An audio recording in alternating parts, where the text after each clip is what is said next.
everybody. Subscribe to Bionic Buzz on YouTube. Yeah, you. Hit that red button. Bionic Buzz. Excuse me, would you subscribe? Interviews, behind the scenes, all free. Sure, why Here, not? look, Bionic Buzz. Just tap that subscribe button. We done. All right, my friend, we'll be getting into your new album that just dropped, which I love. But before that, here at Bionic Buzz, we're all about people's passions. I want to know where your passion for music came from. You led to this amazing musical journey. Was there an album you heard, a certain live performance, or something natural for you as a child? Right on. So I guess when it comes to kind of where I'm at, where the band is with music right now, my oldest brother got me into punk rock when I was a kid. I think like the introduction was probably Bad Religion's 80-85 album, Suffer. The biggest one for me as a kid was definitely early Pennywise, like Unknown Road, stuff like that. And then, so that was probably when I was like 10 or 11 or something. Got a guitar, started playing really crappy music with my buddy. Me and my buddy Sam, we just would write the worst riffs and never took it anywhere as a band. But then I got more into the pop punk side when I bought Dookie by Green Day and Cheshire Cat by Blink at the same time. Yeah. Loved it. I was like, wow, it's cool that punk rock can get like kind of poppy like this too, especially coming from Bad Religion, NoFX, Pennywise, you know, finding that side of it. And then around like late middle school or so, early high school, I found Alkaline Trio, and that's been my favorite band since, you know, finding out that punk can get like a little more, you know, emotional and darker and stuff like that. So when it comes to the music side of things, you know, I've just always been a huge fan of punk rock and alternative music in general. And it wasn't until I found or became buddies with my buddy Nate, who's our other guitar player in the band, 7 years ago or 8 years ago or so, that I formed my first band. So Dial Drive's my first band. Oh, really? That's really cool. Mm-hmm. Yep, never did anything before it. So we played our first show. I immediately got hooked. It was an open mic night at some local dive bar. I immediately got hooked with playing shows and just been addicted ever since. Well, let's dive into your new self-titled album. Actually, first question is, why did you want to do it as self-titled since you have the other two albums you released with names? Yeah, so for two pretty simple reasons. One, we could not agree on a name, right? Like we had some serious names we were throwing around. We had some very comical names that we were throwing around. And then our drummer, Billy, he was like, you know, every good band at some point does a self-titled album. And we just kind of put that up on the board, you know, and we kept going through these names that nobody can agree on, but we were all kind of like cool with doing a self-titled one, but we kept going through name options. And then eventually it was like, dude, this is starting to look better and better. Let's just go self-titled. I love that. Well, my favorite track on the record is Not Enough. I mean, I love the dual vocals and oh my goodness, it's great lyrics. I guess. Thank you, man. Can you talk about like the inspiration or putting that song together or recording? Yeah. process? Yeah, for sure. So I will say, and probably a lot of bands say this, but my favorite thing about our band is the songwriting process for sure. Because Nate, the other singer and guitar player, and myself were the primary songwriters. But when I use the term songwriter, it's one of us might just come to the band with an idea, right? The original idea that we have versus the end products could be very different. So that's why like all four members of the band are songwriters, right? And Not Enough was an idea that Nate came forward with. You know, he had the structure, he had the basic lyrics down. And then we just kind of tweaked it a lot. You know, I added my part lyrically and stuff.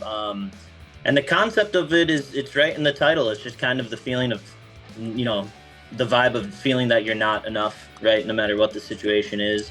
And so the dual vocals, I think, were a big part of that chorus to kind of get that energy across and everything too. And that has one of my favorite outros on the album too. That outro is so much fun to play. And that was the last thing that we wrote on the song too. We kind of added in the outro like after we had the core of everything down. So. Oh, that's really cool. Well, speaking of great outros, the last track, Left Out, it's kind of like the whole digital form have a phase out. Like, I mean, that's a perfect way to like end the album, you know. I guess you could talk about putting that song together. Yeah, so Left Out's a funny one too, because as soon as we wrote it, We knew that we were going to be making an album. We knew that SBÄM Records was interested in working with us. Like, so we were in the early phases of all of this, the early phases of getting the songs together, seeing how long it would be, stuff like that. But as soon as we wrote Left Out, like, we knew, even before the rest of it was done, we were like, this is going to be the last song. No matter what this album's going to be, like if it's going to be an EP, a full length, who's going to release it, whatever. We know it's going to be the last song.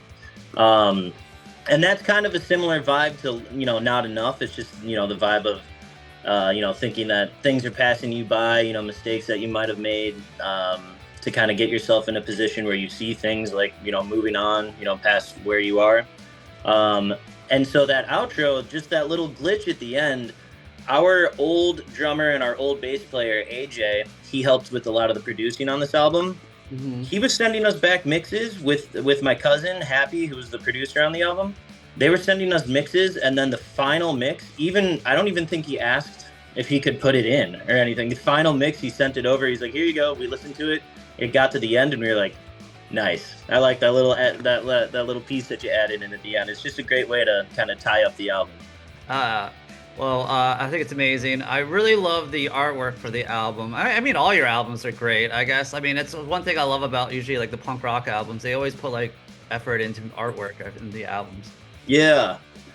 This artwork is funny too, because so I had the idea of a skeleton holding flowers behind his back and a wolf holding an axe behind his back, shaking hands. I had that idea for a shirt like 6 years ago, and we've never been able to find an artist who could kind of, I don't know, bring that to life. Even though I would like explain to the artist what I'm looking for, and we just never could get it right.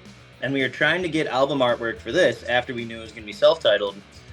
We hit up somebody who's done some of our work before. First draft, he sends it back, and I'm like, that's exactly what I've been looking for. So like it was really easy with the album work or artwork on this one, but I'm stoked because we got it added to some merch too, like hoodies and T-shirts and stuff. Yeah, and it looks pretty rad. So I guess you do some work in the Arctic. Is that? I've watched 40 videos. Could you explain? Yeah. So you know, just your standard summer job, going up to the Arctic Circle. So I did 100 days up in the Arctic. I was working on a lead and zinc mine up in the northern tip of Alaska. Wow. Yeah, it's my brother's a tugboat captain up there, and he's been wanting me to go for the last 8 years or so. And I've never been able to because the band always tours through the summer. Mm-hmm. And randomly this summer we just didn't have a tour. So last minute I was like, let's do it. So I went up there, 100 days of hard labor in the Arctic, and now I'm back in sunny Florida, and we have our album release later today. Like, it's been quite the trip, man. I think it's cool because you still were doing like promotion for the album, all, like up on these like exactly. I was like, wow, I've never seen that before.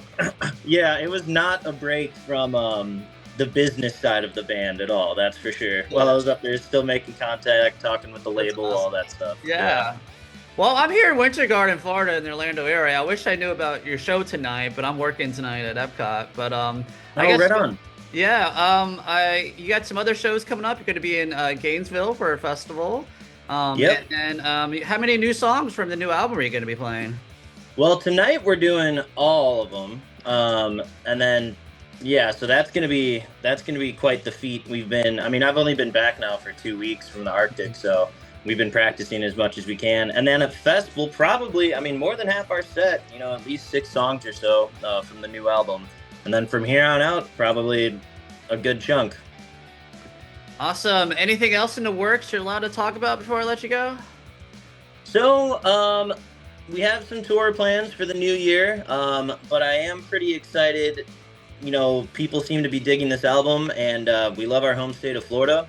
So for the next 3 or 4 months, we're gonna hit every market in Florida. Everything from Tallahassee to Miami, Jacksonville to Cape Coral. We're gonna hit every market in Florida. So for the next couple months, if you want to see Dial Drive live, and you're in Florida, you're gonna have the opportunity. Awesome. Well, I'm definitely gonna have to come to the next Orlando show. Hopefully, you play Not Enough for me. We will. We will. Awesome, my friend. Want to have all the social media links down below. Everyone go check out the amazing new album in the meantime, and keep up the amazing work, my friend. Cool. Appreciate it, man.